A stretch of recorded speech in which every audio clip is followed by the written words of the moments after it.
नमस्कार मंडळी, मी संध्या स्वागत करते तुमचं आपल्या यूट्यूब चॅनलमध्ये, ज्याचं नाव आहे संध्यास क्रिएटिव्ह कॉर्नर. चॅनल आपलंच आहे, सबस्क्राईब करत चला.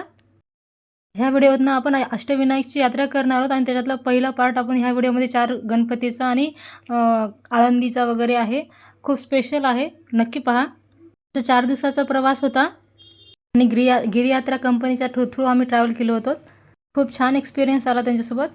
आम्ही दिवसभर प्रवास करून रात्री 12 वाजता ओझरला पोचलो होतो. ओझरचं भक्ती निवास भेटलं होतं 4 क्रमांकचा होते बरं का. मस्तपैकी रेडी होऊन फोटो वगैरे काढलेत रूममध्येच. फोटो वगैरे झाल्याच्या नंतर आम्ही खाली आलोत. खाली भक्त निवासनामध्ये नाही, फ्रंटलाच एकदम डोरच्या पुढे हे गणपतीचं स्टिकर आहे. असं वाटतं की ते ओरिजिनलच आहे काय की. हे पहा, भक्ती निवास आहे हे ओझरचं. मग तिथेच हे वरंड्यामध्ये असे स्टॅच्यू वगैरे होते. मग तिथेही थांबून फोटो काढून घेतलं. आणि हे पहा, ओझरचं किती नयनरम्य मस्त एकदम परिसर छान आहे.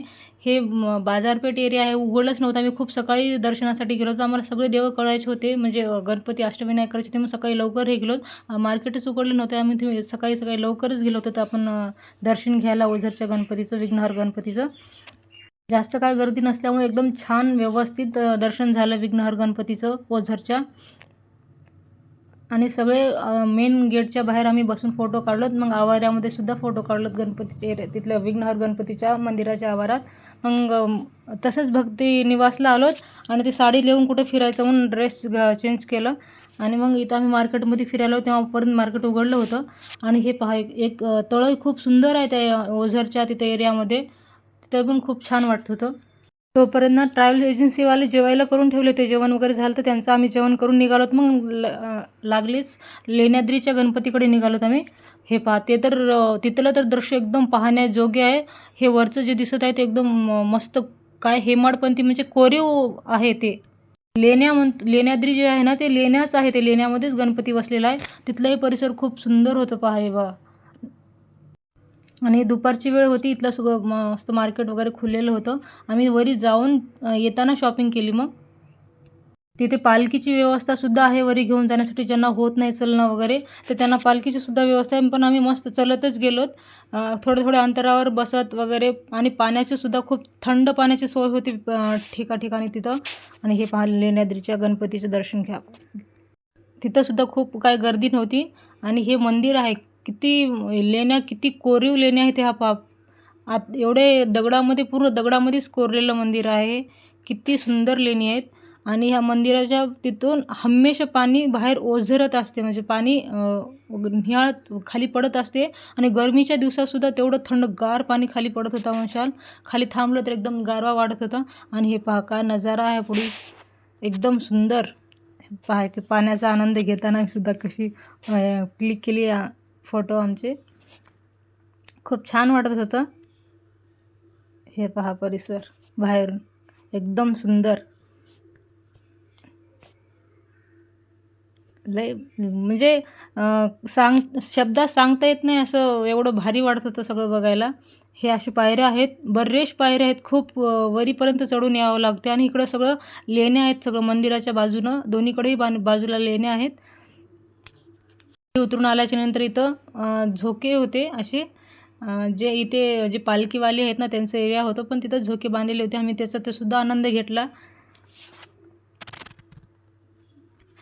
तिथून पोचलो तर आम्ही थेट महागणपतीला रांजणगावच्या. इथं काय व्हिडिओ वगैरे काही घेणं झालं नाही. आणि कसं असते, लवकर सगळे गणपती अटेंड करायचं म्हणलं तर वेळ सगळ्यांना भेटत नाही. सगळं करणं वगैरे शिस्त. आपण जर स्वतःच्या गाडीने गेलं तर वेगळं असते, पण ट्रॅव्हल एजन्सी थ्रू गेलं तर खूप धावपळ होते. त्यांची असते ना, जे लिमिट असते काय ते दिवसाची वगैरे. मग तिथं पण आम्ही फोटो वगैरे क्लिक केलो. हे महाद्वार आहे त्या महागणपतीचा. हे सगळं जवळजवळ असल्यामुळं सगळं लवकर अटेंड होतं. तरी आम्ही एका दिवसामध्ये 3 गणपती केलो. आणि रात्रीला आळंदीला आलो होतो मुक्कामाला. ते हॉटेलच्या बाहेरचं दृश्य होतं पहा. आणि हे दुसऱ्या दिवशी इथं सुद्धा ते सुद्धा खूप छान हॉटेल होतं. आमचा आंघोळ वगैरे झाली. मग आम्ही पोहोचलोत आळंदीच्या ज्ञानेश्वर माऊलीच्या मंदिरात तिथं. आणि इंद्रायणीचं अगोदर दर्शन घेऊनच मग त्यांचं दर्शन घ्यायचं असते असं ऐकलं, म्हणले तिथं आम्ही काही जण आम्हाला. मग आम्ही इकडं इंद्रायणीमध्ये पाय धुण्यासाठी आणि त्याची पूजा करण्यासाठी आलोत. आंघोळ वगैरे काही करणं झालं नाही, पण नुसतं पाय धुवून अंगावर डोक्यावर पाणी टाकून घेऊन मग नदीमध्ये दिवा सोडलोत आम्ही. आणि दर्शन घेतलं. ते पहा, ज्ञानेश्वर माऊलीची समाधी. आणि हे महाद्वार आहे पहा. ज्ञानेश्वर माऊलीच्या समाधीचं दर्शन घेतल्याच्या नंतर आम्ही थेट निघालो महाडच्या गणपतीकडे. वाटेत जाताना ज्या खंडाळा घाट लागला होता जो पाहून असा भारी होता ना तो, असे वाटत होते की अक्षरशः ढग हाताला लागतील की काय असं पाहून वाटत होतं. नेमकं आम्ही गेलो तेव्हा पाऊस चालू होता, तेव्हा तर सांगायलाच नको. आमची ट्रिप ना 5 दिवस 3 रात्रीची होती. हे 2 दिवसाचं आणि 2 रात्रीचा व्हिडिओ आहे हा. आणि आपला पुढचा पार्ट आहे ना तो जेजुरी स्पेशल आहे आणि तो सुद्धा पाहायला विसरू नका.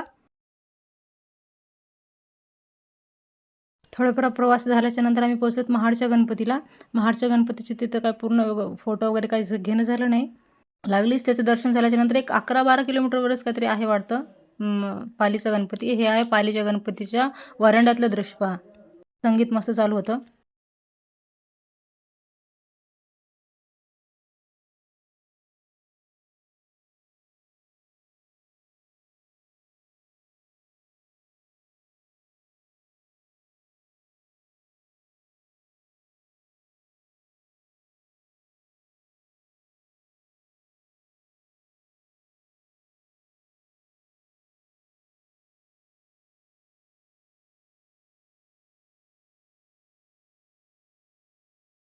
ह्या प्रवासात ना टनल्स, वळण एवढे भारी भारी होते ना, पाहायसारखे होते. हे टनलसुद्धा खूप सुंदर होता पहा.